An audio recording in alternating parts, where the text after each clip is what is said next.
Well, good afternoon and welcome to the Idahoan Show. So, ever since last October, when we celebrated the 500th anniversary of Reformation Day, I've been thinking about the need for ongoing reformation in the church. Now, probably one of the most stereotypical, if not actually the most common, allegations against the church seems to be the idea that, oh, Christians are a bunch of hypocrites. Well, sometimes that may just stem from a misunderstanding on the part of the person raising the allegation.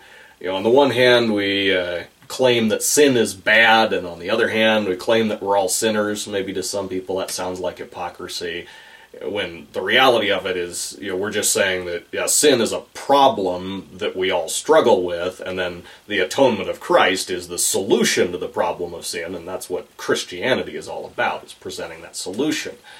But anyway, you know, I've been in and around Christians and Christian churches most of my life, and during that time I've seen very, very few examples of actual, you know, classical hypocrisy. Once upon a time, there was a church over in Idaho Falls where they had a pastor who preached an impassioned sermon about the importance of fellowship within the church. Well, the church was having a fellowship potluck after the service, and yet the pastor left and took his family out to eat at a restaurant instead of staying for the potluck. And then a little while later, as the Christmas season was approaching, the pastor preached an impassioned sermon about the evils of materialism and how materialism was creeping into the church. And at the climax of his message, he challenged all the men of the church to do away with Christmas presents this year. Celebrate Christmas without buying any presents. And then, you know, a couple weeks later, you know, after the Christmas holiday had passed and it was into New Year's, you know, just in his opening remarks as he was getting into his message, he talked about how, you know, oh, his kids had opened their presents and so on and so forth, and you can just kind of see the congregation gawking at him. Like, what are you thinking or not thinking? And pretty soon, you know, it wasn't long after that that the church was calling for his resignation. And so this is sort of the exception that proves the rule, namely that classical hypocrisy, preaching one thing and failing to practice it, is something that is not tolerated within Christian churches, especially among those who are in a position of leadership or authority. And yet, I'd have to concede that there is somewhat of a disconnect between what we preach and what we practice. And it's not a problem of hypocrisy in the classical sense of failing to practice what we preach, but it's a problem of what I might call inverse hypocrisy, or failing to preach what we practice. You know, as I said, I've been in and around Christian churches most of my life, predominantly evangelical Protestant churches of various denominations and non-denominations. And in the course of that time, I have heard thousands of sermons about the importance of evangelism. I've heard a good number of sermons about the importance of virtuous living. I've heard a few sermons about the importance of things like having a good work ethic. And I don't think I've ever heard a regular sermon about the importance of maintaining proficiency with a firearm so that you can protect your family from physical threats should the need arise.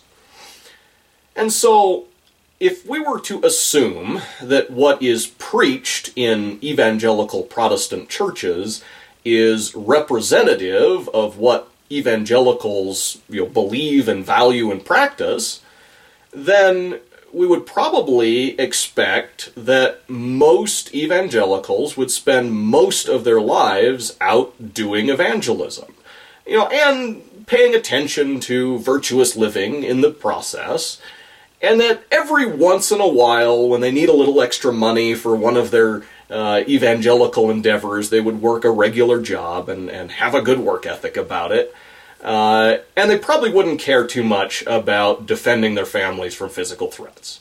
However, if we look at how the typical evangelical Protestant lives, most of us spend the majority of our time, working some kind of regular job to support ourselves and our families financially.